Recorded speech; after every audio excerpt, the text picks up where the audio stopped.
Hey, good afternoon to all my North America peeps. It's Carm Capriato, another Town Hall Academy, episode 288. Good to have you all here. We're going to talk about writing ads that attract rock stars, no matter what level in the business that you're looking for. There's kind of a strategy that I think we need to consider. Good to have you here. I'm with, let me see who am I with? Malin Newton, ESI business coach. Malin wrote the book, The Joy of Hiring. Yeah, look at that. 2 screens up, The Joy of Hiring. I did an episode recently with Malin on the book, and I consumed it. It was an easy read, an important read. Thank you for writing that. Thank you. Good to have you here. Jimmy Aloria, 3A Automotive and Diesel Repair, Phoenix, Arizona. Hi, Jimmy. Hello, sir. Good to see you again. Good to have you here. Jason Stretch is here, Legendary Automotive and Truck Service, Fort Myers, Florida. Hey, guys. Good to have you here, man. Jimmy, did I see Thank you you. at Napa Expo? You did. It was a pleasure to meet you and Tracy. Yeah, met too. and Matt met you straight up. Thank you so much. Now, Jimmy and Jason recently did an episode on technician surveys, which totally prompted me to do this episode, guys. The information that you found out, I'm sure you're going to share some of it. If not, I'll give the episode number later. No, it was episode 765, maybe a month ago. And it's a profound episode. I think it's going to be a legendary episode as far as being able to look back and find out what it is that the people want. And if you were, thank you very much, Trace. Appreciate you putting that up. So here's the deal, guys. If you're going to write an ad, what do the people want to hear? What do they want? Where do they want to hang their hat? Where's their career going to go next? And if you can pretty much sell that, but I don't mean selling it in the bad or the wrong way, selling it for real, because everything's going on inside your business that people want to come and have, then I don't think it's that difficult to do it. Hey, we're coming to you live from the Remarkable Results Radio podcast studio, as I affectionately call my Carm Cave. Hey, I want to stop for a minute, guys, and remind everyone about the nominations for the Apex Shop Owner Service Advisor and Technician of the Year. August 31st is the deadline. aapexshow.com/service awards. I am sure you know a shop owner, a service advisor, or a technician who gives it their all, 100%, 110 every day, does things in the community, is a great team member. We sure would love to have you nominate someone. They will be recognized at the keynote at Apex. So thank you all for that.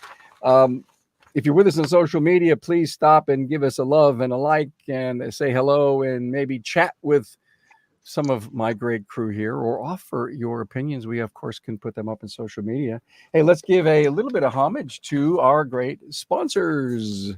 Do you want to grow your car count a little higher, or maybe you're dreaming bigger and you want to open one more shop? Well, trust Shopware to provide the system you've been waiting for to make it happen on the web at getshopware.com. And welcome a brand new sponsor, Delphi Technologies by Borg Warner. Did you clean the fuel tank the last time you replaced a fuel pump? Well, contamination buildup in the tank not only impacts the vehicle's performance, but it can damage the fuel pump. Clean the fuel tank in 5 minutes, just 5 minutes, with Delphi Technologies fuel tank cleaning tool. Learn more at delphiaftermarket.com. Hey, if you're watching on YouTube, please subscribe, give the video a thumbs up, and thanks. Hey, Malin, I want to go to you first, since I think you're the most senior member of our crew here. Wow. Feel the love. I didn't get a challenge to say, well, Carm, let's just compare notes here. I thought we were pretty close in age. You had told me you got to write an ad that sings to the spouse. Right. I think that's part of our problem. I call it a funnel. And when we run an ad, it's like a funnel. We have small funnels and we have big funnels. And when we write it to the technician, he's or she probably isn't looking at the ad, because he came home last night or she came home last night from work and complained about the job. Their spouse has said, I'm going to find you a different job. And what the technician wants and what the family wants, two very different things. So write the ad for the family, because Carm, if you came home and you'd been complaining about work for a week and your wife said, go apply for this job, what would you do? Oh, because she's reading them for you. Right. She's searching it for you because you're just complaining about it. And And she if she doesn't need a says- complainer at home, does she? No, she doesn't want that. So she's going to say, go apply for this job. And you're going to say, yes, ma'am. And you're going to go. So, we get all caught up because we're technical people. We get all caught up in the technical side of this, and we forget the family, the people who have to put up with us. And to be honest with you, if you read the dedication in my book, it's dedicated to my family because they put up with me doing this for 40 years. Well, part of the strategy, guys, and I'm sure you can confirm this with for the audience, is that dinner that if as you're getting close, I don't know if it's interview 2 or just before you're going to make an offer, but to go out with the spouse. And I think to your point, Malin, Jimmy, Jason, the spouse probably knows a ton about your business that you may not even think she does, and or maybe she's the advocate to get the guy to come to work, or he or she to go to work with you. And it doesn't matter if it's wife or not, it's still the spouse that we're talking about, right? Correct. Yeah. What's your opinion, guys, on that dinner piece? I've never done that. I mean, maybe once I did it, but I think it's a great idea. I mean, especially in today's, what we're trying to do is we're trying to get somebody to make a career move. We don't want this to be, a stopping point in between some other to some other destination. And I think that when you do get the spouse on board, that they're going to end up being your biggest advocate, especially if you've done your research. I mean, you're talking about writing ads that are really going to resonate. And I thought it was really, really funny that both Malin and I both put the same type of thing. It was one of our first points was, who's actually reading that ad? He said, write it as to the family. And I said, keep in mind who's actually reading that ad. And, it's probably because we both have had that experience where you wrote an ad for a tech or a service advisor, and the person that reached out was not that person. It was actually the spouse. Yeah. And so I think that's, I mean, it makes total sense, right? You're trying to bring on a family member. What are you dealing with? Hey, let's face it. We might find out some things about the family that we might want to pull the string on a little bit too before we make that move. So yeah, I think it's a great idea. I've a couple interviews that I've conducted with technicians that were going to be, a significant investment. I did have dinner with the technician, his wife, myself, and my wife, and it really it brought a comfort level to them as a couple, where she could ask some questions that maybe she had on her mind that she knew her husband would not be asking, and it really helped close them together for the technician to make the move and accept the offer. So absolutely. So here's the challenge. We have an opening. So we open up our Word document or our Google Doc and we look at the last ad and we click copy, cut, and paste, and we throw it into we give it to the newspaper, we send it to Indeed, we go to Craigslist, we put it on Facebook, and we repeat the same stuff that really made us struggle in hiring forever. And the objective of this is to let's talk about the creativity of technician need here.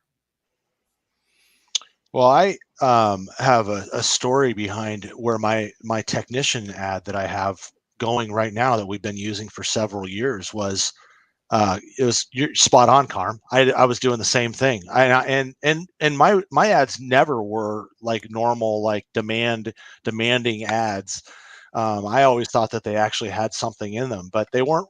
I wasn't getting a response, and I was in a bind. And it was a Saturday morning, and I'm going, I need a technician. Like my business is. We're at a point where, This is about 7-8 years ago. And because we were down a technician, everything was inefficient. It was costing us thousands and thousands of dollars. I'm like, I am going to find a technician this weekend. And my wife and I for many years have kept, email addresses, phone numbers of people who were prospects. And I said, how am I going to get a hold of technicians? I've got some people I can call.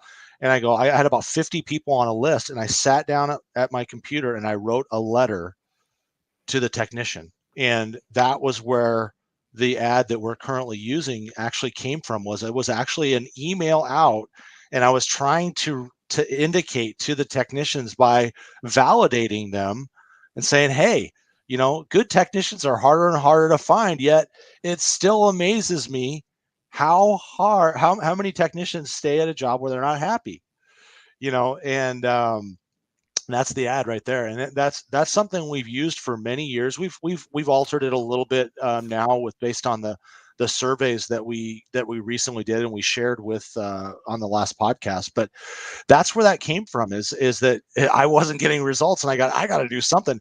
And I got like 5 phone calls back that day from that email, and I ended up hiring a guy. I ended up interviewing him on Monday. He started about 2 weeks later from that email. I was like, I got a big takeaway here. If anyone listened to this and said, great idea. So I love the how part. So how do I get started? Write a letter to yourself from the old days when you were a technician. Mm-hmm. Sit down and just write that letter and just pour your heart out, and then shrink it up to 3 or 4 paragraphs when you're done. I mean, what a phenomenal idea. I think a huge takeaway, Jimmy. Malin, I swear you and I, I've known you for a whole bunch of years now, since I started podcasting 7 years ago. And I swear you and I would get together. We would talk about that resume folder that's in the bottom right drawer of your desk, and, go dig that out and go through that stuff, because that person maybe was out of reach because I couldn't pay them. And now maybe I can. Well, and there's all kinds of issues that we're dealing with today. Yes, technicians are harder to find. They're still out there. And I hear this all the time. I can't afford them. The real question is, how can you afford not to? Yep. And if you structure your business properly, paying them is not an issue if they're productive. And we want to provide health insurance and benefits and all of those things, right? But before we can do that, we got to understand our business. So we as owners have to understand our business better so we can afford to pay them what they need to be paid and give them the benefits. Because remember this, that every person that you're looking for, that we're all trying to get, there are dozens of other people looking for them, such as NASA, Boeing, McDonnell Douglas, Lockheed. They're all looking for the same people. And they don't have the investment of tools, and they work in an air-conditioned building, and they wear a lab coat sometimes. So we have to make our business more attractive. And you brought it up just a minute ago, is we're not a destination employer. We're a stopping point on them to go someplace else. So we take them in, we enhance their education, we teach them to be good employees in most cases. And then they go to work for somebody who has a retirement, who has benefits, that they work 8 to 5, Monday through Friday. We really need to look at our industry, because I'll say this, and I don't mean this as a disparaging thing, but our industry is the definition of insanity. We keep doing the same thing over and over and expect different results. We run the same ad. We treat people the same way.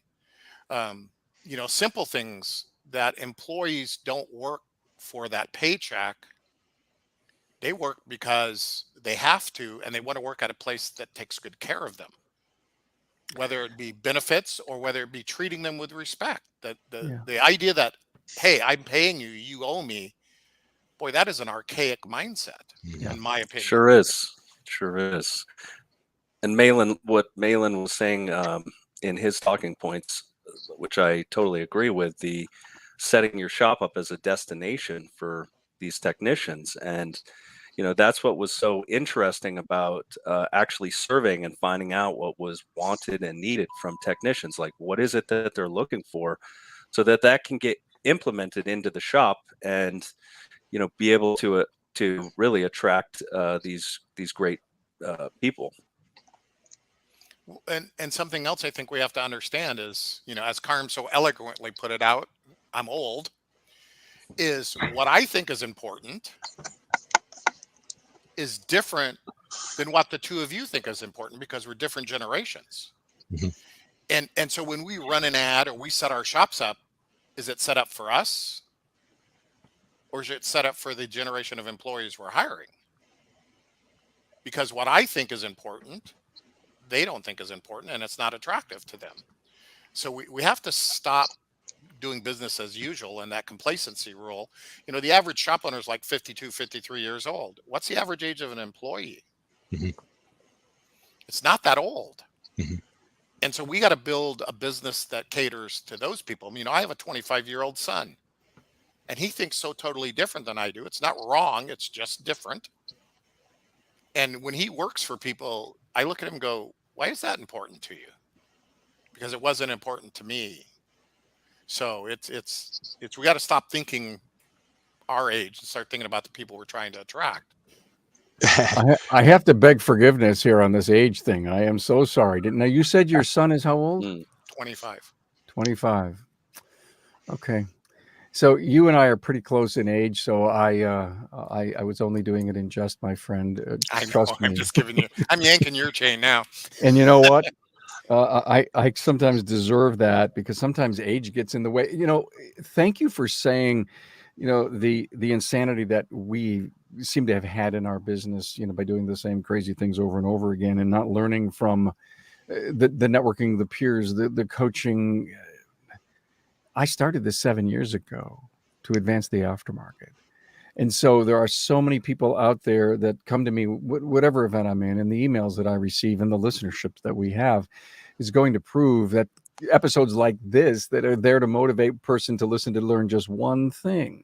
And if it's about writing an ad and recruiting people, then we've done something good for bunches of people. So thanks for pointing that out. Jimmy, you were going to say? Yeah, we are dealing with generational changes, and and one of the things that I lost a really good technician at our shop a couple months ago because of 5 hours a week. It had nothing to do with the pay. He was the top of the pay scale. We're a Monday through Friday shop, but we are 7 a.m. to 5 p.m., which is more than 40 hours a week. And his reasoning, and I told him I was really upset that I didn't get an opportunity to handle it, but it was my own responsibility, right? But it came down to, it was 5 hours a week that he wanted more with his kids, because he was the one that got the kids to school, and that hour, the difference between 7 in the morning and 8 in the morning, was the difference to him.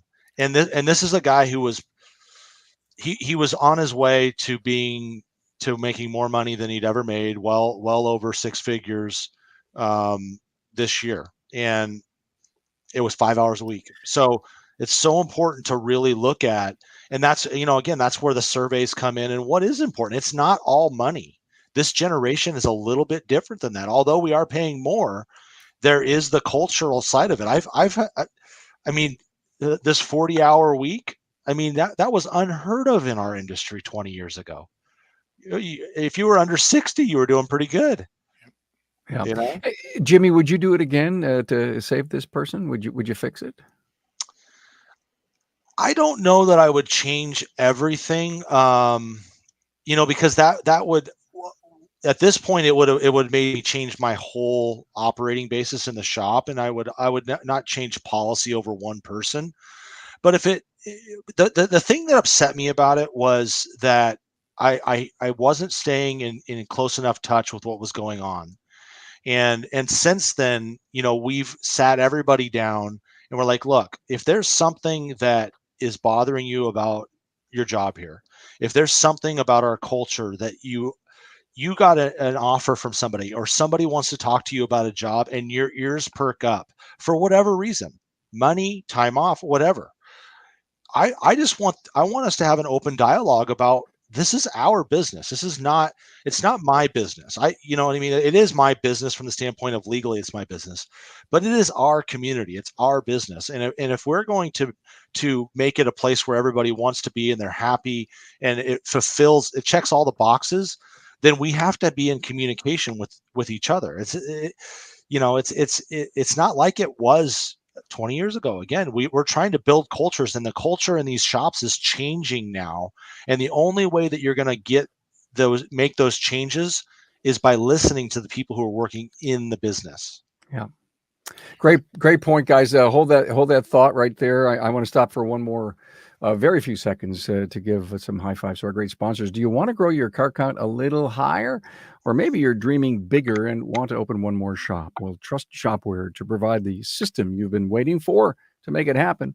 On the web, talk to my friends at getshopware.com.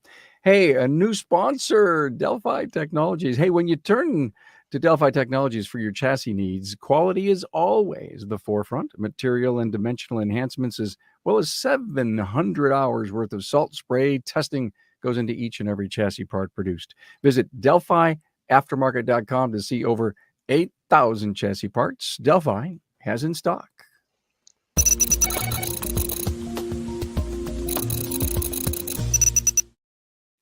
Okay, guys, you all had something to say next, so I didn't mean to interrupt you. Who was going to be next? Malin, was it you? Well, I want to expand on something that Jason brought up, is we have to do a better job of communicating and setting expectations.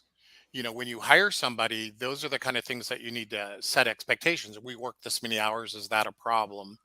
And time off or time for the kids, that's a conversation you should have and try to make it work.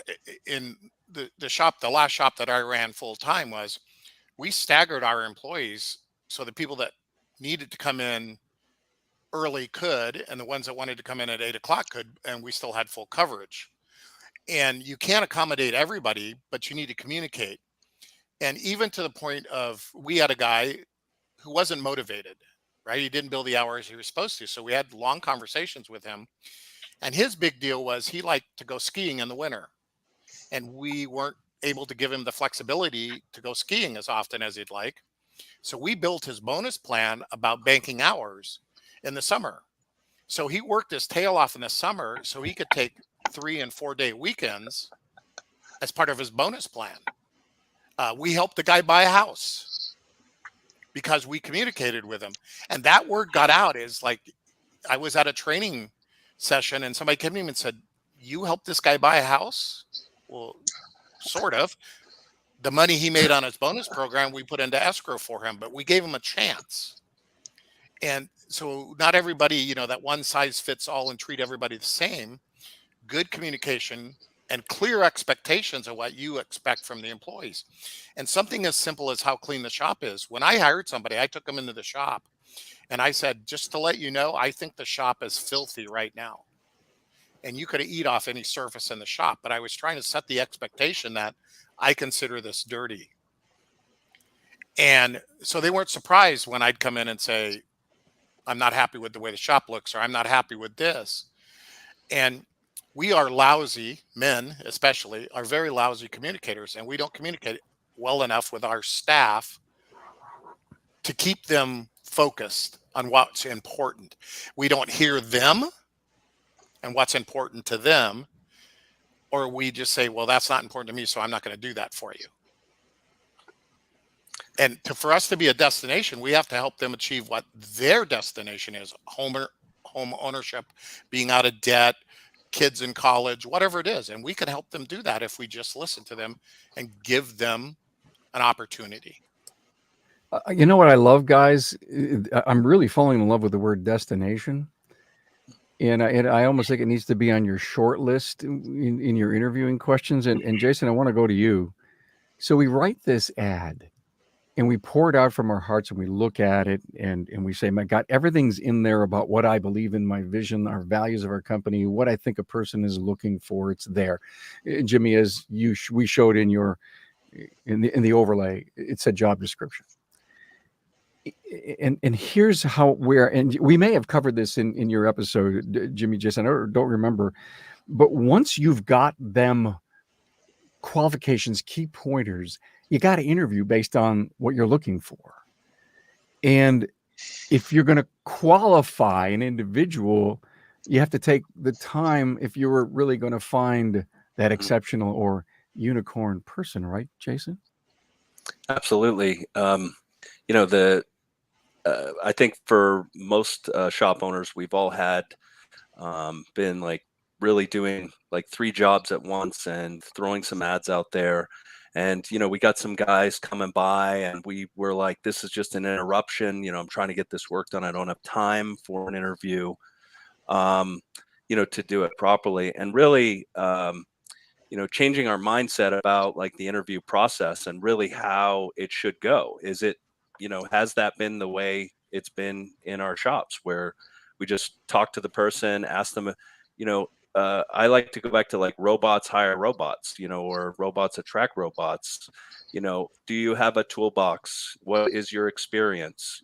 And that's enough. And then we get the guy going and then we find out it's really not the right person. So just like Malin and Jimmy were talking about being in great communication with our technicians that we currently have, it's like spending the time to really get in good communication and ask these questions, about what motivates them, whether it's skiing or time with their family, what's important to them, and really truly seeking to understand that so that you can show the person, if they are qualified, how, what you have at your shop can really help them.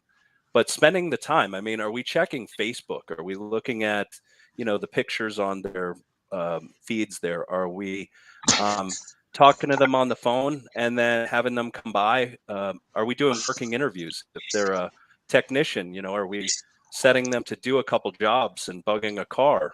How much time are we really spending to make sure the person's, adequately trained? Because they have whole courses on how to get through job interviews now, and Indeed helps write people's resumes. And a lot of the resumes that I've looked at weren't written by this person that Right. Interviewed. So really, spending the time and making that time. I know before we started the show, we talked about marketing. Get back to Jimmy on that, but spending the time that we need to, or treating recruiting and interviewing and hiring with the same intention that we do marketing of our shop. And but I think really we underestimate the time it truly takes to really go from the ad to filtering. You may have 30 people respond to an ad, or you may have 10. Well, out of those 10 that you've talked to, how many are truly qualified to like have the next interview and then go to the working interview, and really coming up with a pattern or a flow through the shop that you don't compromise on. They have to go through this, and then they go this step and this step, because just thinking you've asked all the questions. I mean, how many times has it happened where you after they've started, you have questions still about what they can do or can't do? And that's really an indicator that not enough time was taken to really make sure that the person was qualified. So let me throw the crazy thought out here. And this is what I talk about, is that, not only do we not know if they can do the job, we don't know if they can read and write. So, we need to have a process that we follow. So we do an interview on the phone, and then if they pass that, then we bring them into the shop, and we should have a skills test. And I actually am an advocate of a skills test and a math test that they have to do in front of us. So I know they can read and write, and I know they're not looking the answers up. And then we do an interview. And when I hire somebody, I tell them this is a 2-hour process. You need to come in and plan on 2 hours. And you know what most shop owners tell me? You're crazy. I don't have 2 hours to hire somebody. Yeah, you do. Because if you hire the wrong person, how many thousands of dollars does it cost you? Mm-hmm. And we got to stop hiring emotionally and out of desperation, and 100% have a process We're going to do A, B, C, D with every employee for 2 reasons: consistency in your hiring process, but to avoid being possibly sued for discrimination because you didn't treat everybody the same. Hiring is a big deal now. And there are advertisements every day on TV about, were you wrongfully terminated? Were you not adequately hired? You may be owed compensation. So we need to make this as important as the diagnostic tree we follow to diagnose a trouble code. It's got to be a step-by-step process. Mhm. Yeah, I had a friend of mine wrote a book called The Naked Interview. His name's David Jensen, and one of the points in his book about interviewing was be diligent, not desperate. Exactly. And and there's so many people. I interviewed a tech. He's going to start Monday, and they get so excited. Like that one guy that comes in is now the guy, and it's like, whoa, hang on a second. One of the things we teach is recruiting in excess. Like if you're going to hire, you're going to right now, if you're going to hire, if you need to fill one position, you better plan on hiring 3, Right. and those are really the numbers. And another point I wanted to make about this, because you start talking about like, well, interviewing the person, and yeah, it's really important to sell your business and sell your culture and things like that.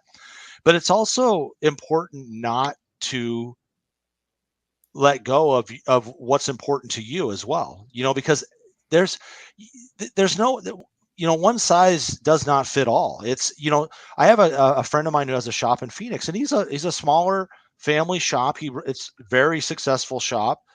He has not had turnover in 9 years in his shop. And what he dedicates that to is his culture.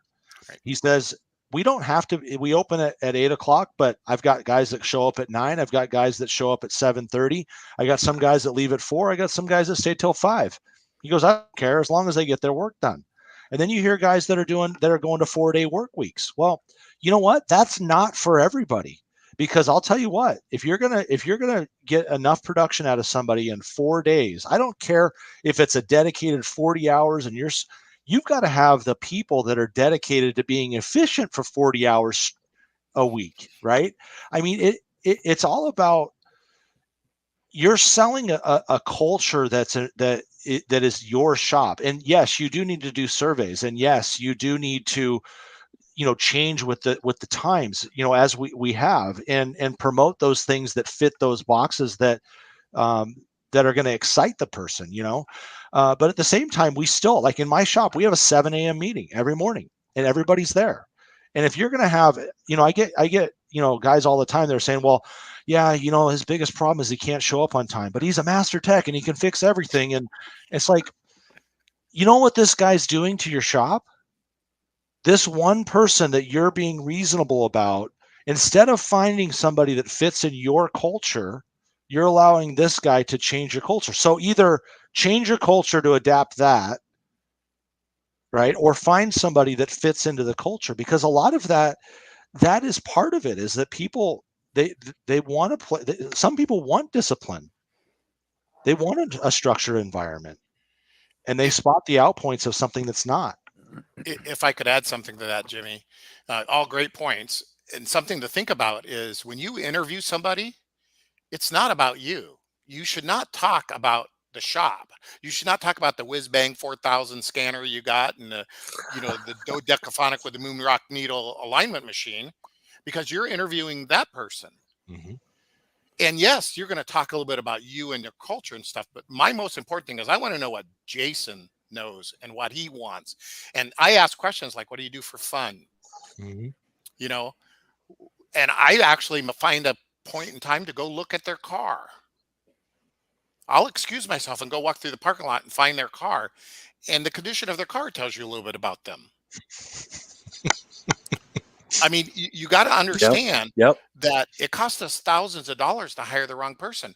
And what I find in most interview processes is we talk too much about us.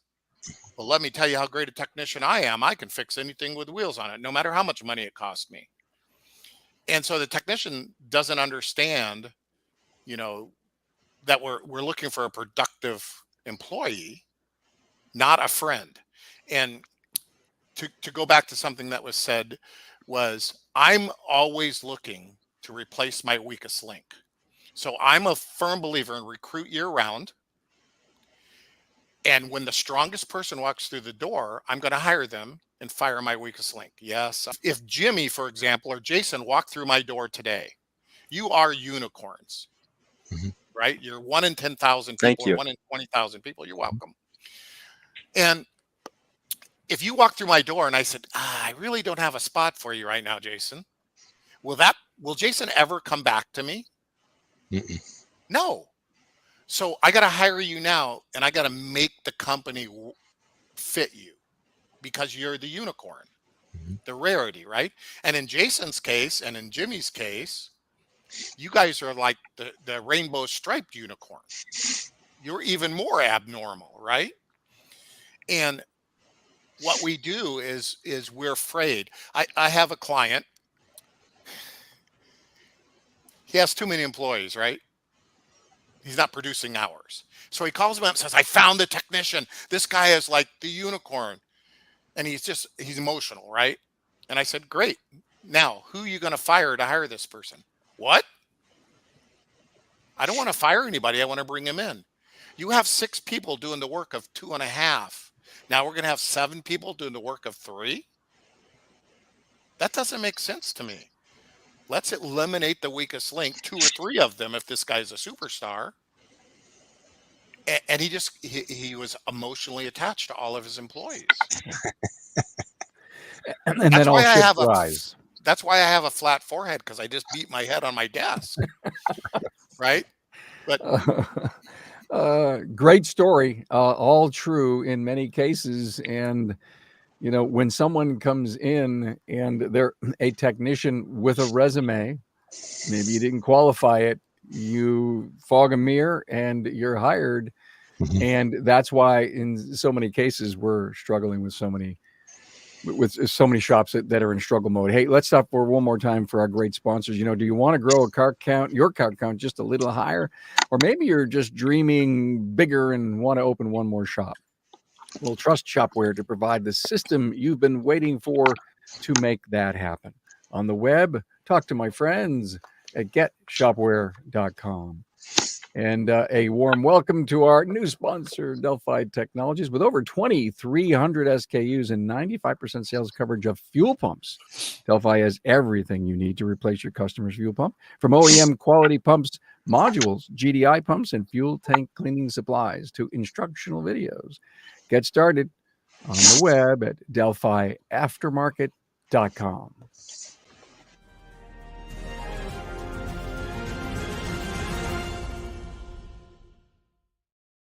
Hey guys, yeah, the Aftermarket Radio Network, we produce 8 podcasts a week for your listening and business acumen pleasure. Malin, thanks so much for all you do out in California with ASCCA, the association, and all the training courses. I'm a member. I observe, I watch all the great things that you're doing, and the high fives you're constantly getting from the members. Thank you.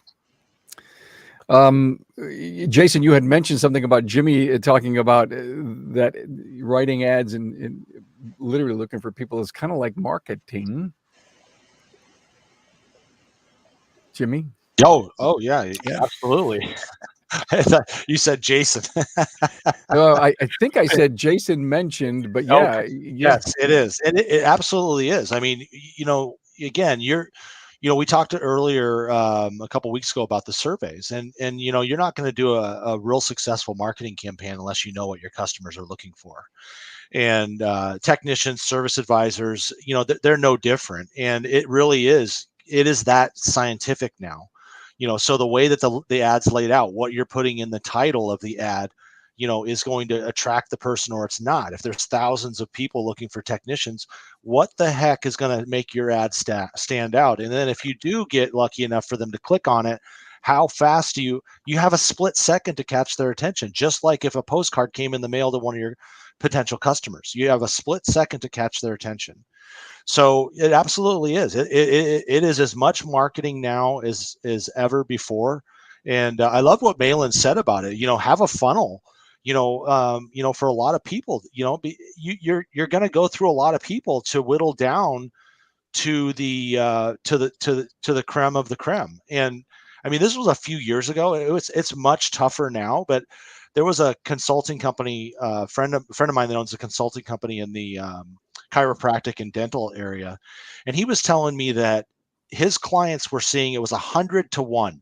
Literally 100 people applied to actually find somebody that they would actually hire.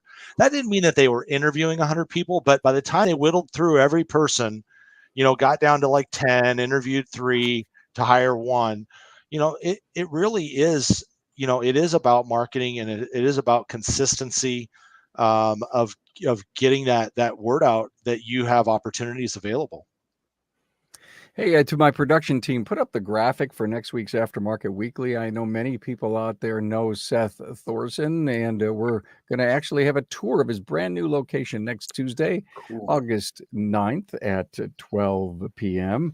And also put that graphic up again about the episode with Jason and Jimmy, as we talked about what do technicians really want, and in that is a download for that survey and the strategy behind how you guys were able to get that anonymous survey out into the market and the incredible results that you have. Malin, I believe that you, as a shop owner, have to challenge yourself to do a really good interview, because if you don't, as you said, you're going to hire the wrong person. Interviewing is an art, it's a craft, and if you don't do a good one, shame on you. Well, let's put it this way. Interviewing is like everything else, right? You have to do it. You have to practice at it. You have to critique yourself, and you have to get better at it. And I equate this the same thing. When we were first technicians, we didn't know what to do. Experience, we might have had knowledge, but experience is what made you a great technician. Wouldn't you agree? And so you have to interview people. And one of the things that I tell my clients is interview a lot of people so you get better at it. Start learning how to read people. When we did the episode on the book, Samantha, Tracy was on. And that was my advice to her. She was shy. She didn't know what to ask. She didn't know how to do it.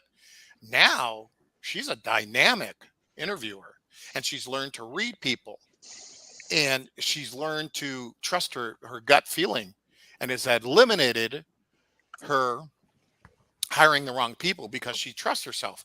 But it's just like being a good speaker. If you don't get in front of people and speak, you don't get good at it.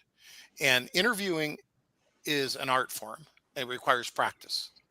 And so as owners, that has to become part of our job description. It's not about fixing cars anymore. It's about finding the right people to fix the cars and the right service advisors. And you as owners have to dedicate your time to do a better job at it, because the interview process is the most probably misused thing we do in interviewing or hiring, because we don't spend any time at it, and most of us don't like it.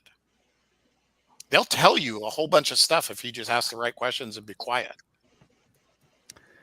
Thank you for that. Excellent advice. Jimmy, as we're starting to wrap this up, I have one more final question or thought to you.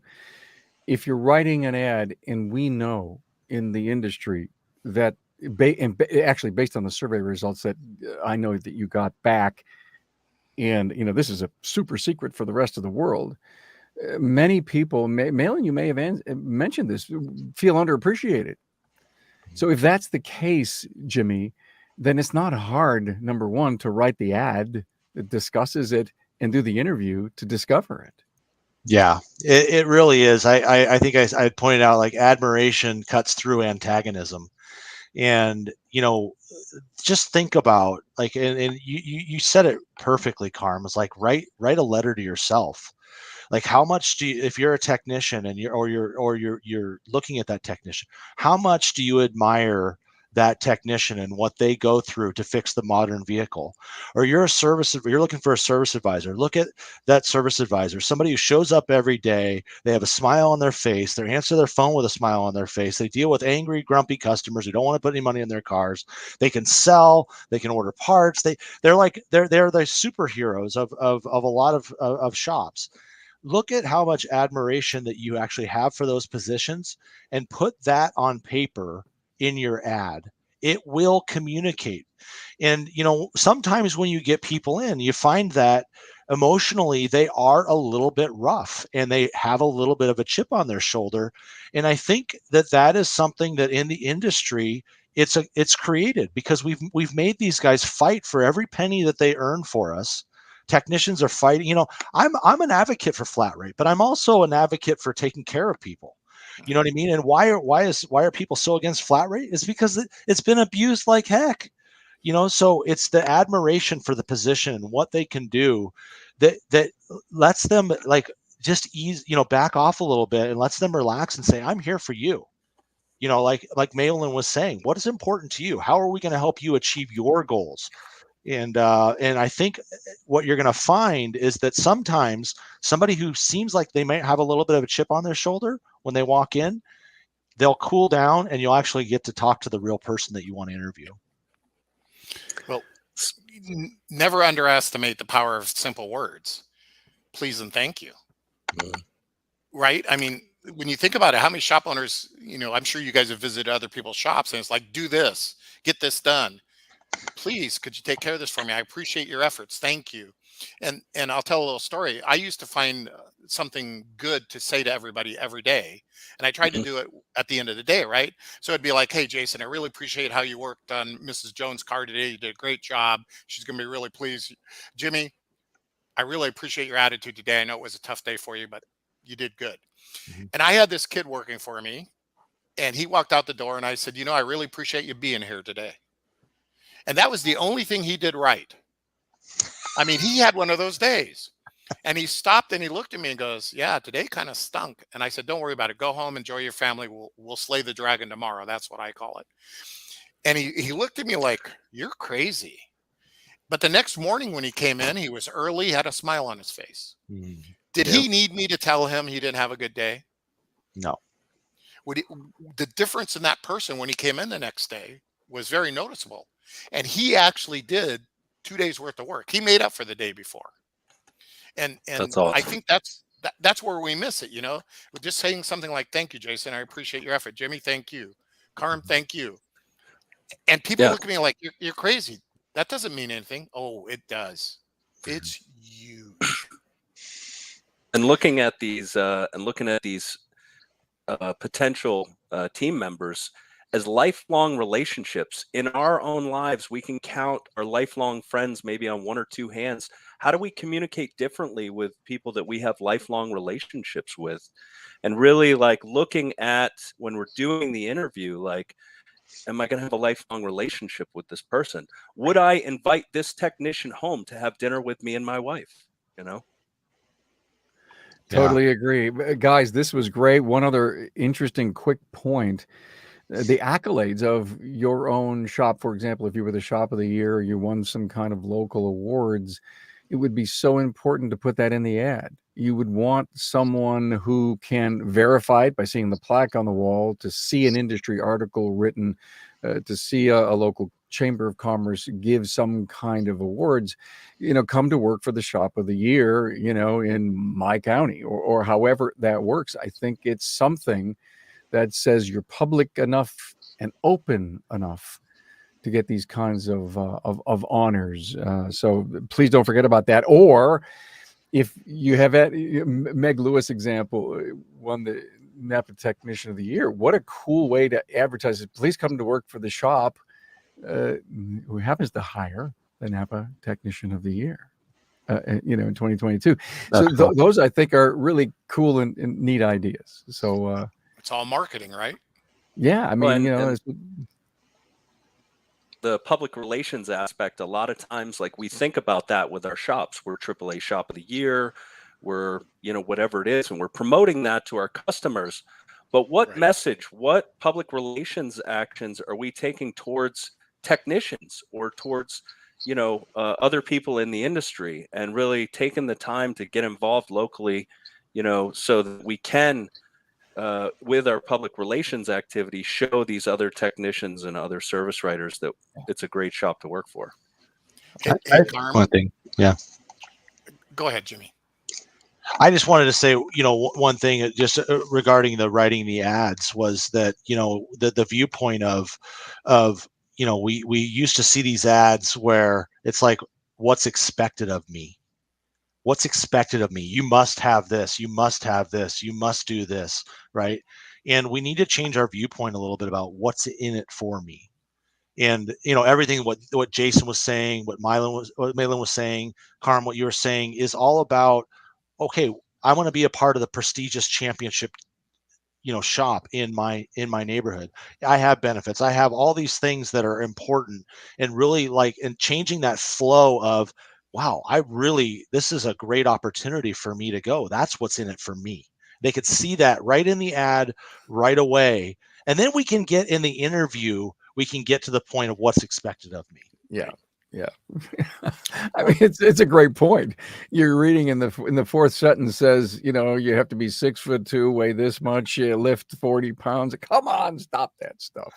Well, and that's a narrow funnel, right? Yeah. Very narrow funnel, and not a lot of people, even if they do that, for example, we have a lot of great technicians that will fit that narrow funnel, but they lack self-esteem, so they won't apply for that ad. So it's all a matter. And here's something else: if you really want to show appreciation to your employees, get them all business cards, so they can go out and say, "This is where I work. I'm proud of this. Look, I have a business card." That's a big deal. And business cards aren't cheap. Yeah. And there's just little things like that make a difference. And people have an attitude that says, well, if I give them a business card, they write their cell phone on the back and they start doing side work. Well, And that's a cultural thing. Yeah, you're absolutely right. Anyway, we could go into another 40 minutes on that. Hey, couple of things. Nathan Adcock, thank you so much. He always seems to join us from Scotland. Thank you, Nathan, for being here. Brian Pollock says lots of good stuff here. And how about this? I was just about to start making an ad this weekend. Also, I need people. So I think you guys nailed it. Wonderful stuff. Thank you so much, Malin Newton. The Joy of Hiring. Yes, he wrote the book. Available on Amazon. Yeah, it's still on Amazon. Very good. ESI Business Coach. Thank you so much. And Jimmy Aloria, 3A Automotive and Diesel Repair, Phoenix, Arizona. Jason Stretch, Legendary Automotive and Truck Service, Fort Myers, Florida. Guys, as always, I'm grateful. And thank you, Colin. Can I steal that slogan? Let's go slay the dragon. Well, I'm sorry. You have to go to service writer school to get that title, and you're invited anytime. Thank you, man.